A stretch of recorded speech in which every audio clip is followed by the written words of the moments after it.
ગુજરાતમાં લોકસભાની ચૂંટણી પૂર્ણ થઈ ચૂકી છે, પરંતુ ભાજપમાં કકડાટ છે તે હજી પણ શમ્યો ના હે તેવા સમાચારો સામે આવી રહ્યા છે। કેમ કે જેવી રીતે ભારતીય જનતા પાર્ટીના નેતાઓ જાહેર મંચ પરથી ઉમેદવારોની પસંદગીને લઈને જે પ્રકારે નિવેદનો આપી રહ્યા છે, ખાસ કરીને અમરેલીના જે પૂર્વ સાંસદ છે નારાયણ કાછડિયા, તેમના જે નિવેદનો સામે આવ્યા છે તેના કારણે રાજકારણ ફરી એકવાર ગરમાયું છે।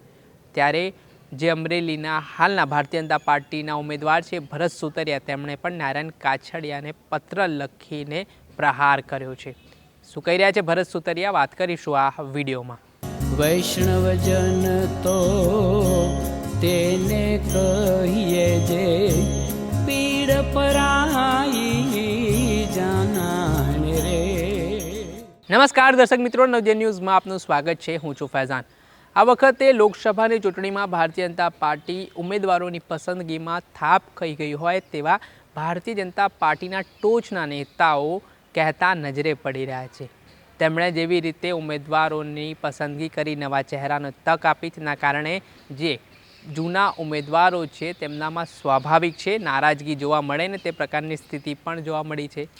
ખાસ કરીને અમરેલીના પૂર્વ સાંસદ નારાયણ કાછડિયાની વાત કરવામાં આવે તો તેમના દ્વારા જાહેર મંચ પરથી જેવી રીતે ભરત સુતરિયાને લઈને નિવેદન આપવામાં આવ્યું હતું, કાર્યકર્તાઓને લઈને જે વાત કહેવામાં આવી હતી, અને તેમણે પોતે આ વખતે લોકસભાની ચૂંટણીમાં કબૂલાત કરી છે કે કોંગ્રેસે તેમને હંફાવી દીધું છે। વાત આટલેથી ન અટકતા નારાયણ કાછડિયાએ એ વાત પણ કરી હતી કે ભારતીય જનતા પાર્ટીએ અમરેલી બેઠક પરથી એવા ઉમેદવારને ટિકિટ આપી છે કે તેને ગુજરાતીમાં થેન્ક યુ બોલતા પણ નથી આવડતું। આને લઈને બરાબરનું રાજકારણ ગરમાયું છે અને ભરત સુતરિયાએ પણ પત્ર લખીને નારાયણ કાછડિયાને વળતો પ્રહાર કર્યો છે।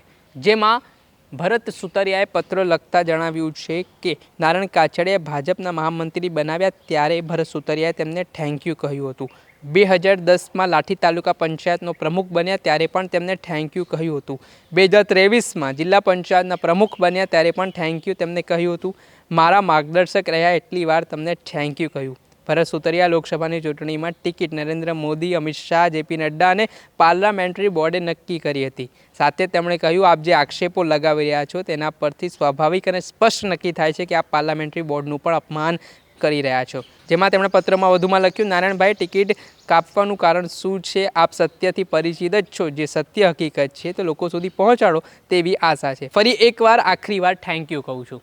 ભરત સુતરિયાએ જે વળતો પ્રહાર પત્રના માધ્યમથી લખીને કર્યો છે, તેમણે આખરી વાર થેન્ક યુ કહેવાની પણ વાત કહી છે। આના જ કારણે ફરી એકવાર અમરેલીનું રાજકારણ ગરમાયું છે અને એવી પણ વાત ક્યાંક ને ક્યાંક સામે આવી રહી છે કે અમરેલીના જે ભાજપના નેતાઓ છે તે ઉમેદવારોની પસંદગીને લઈને આ વખતે ખૂબ જ નારાજ જોવા મળી રહ્યા છે। આગામી 4 જૂનના રોજ જ ખબર પડવાની છે કે ભારતીય જનતા પાર્ટીના આ નેતાઓની નારાજગી ઉમેદવારને કેટલી નડે છે। અને જેવી રીતે હવે ભારતીય જનતા પાર્ટીમાં નેતાઓ વચ્ચે વાંક યુદ્ધની શરૂઆત થઈ છે, તેના કારણે સ્પષ્ટ કહી શકાય કે હવે ભારતીય જનતા પાર્ટીમાં ઉકળતા ચરુની સ્થિતિનું નિર્માણ થઈ ગયું છે।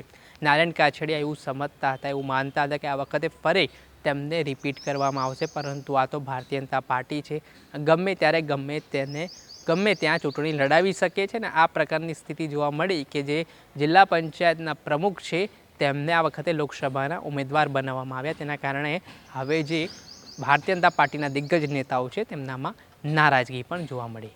દર્શક મિત્રો, અત્યાર સુધીમાં બસ આટલું। આવા નવા વિડીયો સાથે આપને માહિતગાર કરતા રહીશું, એટલે નવજીવન ન્યૂઝની ચેનલને આપ લાઇક કરો, સબસ્ક્રાઇબ કરો અને શેર કરવાનું ભૂલતા નહીં। નમસ્કાર। વૈષ્ણવજન તો તેને કહીએ જે પીડ પરાઈ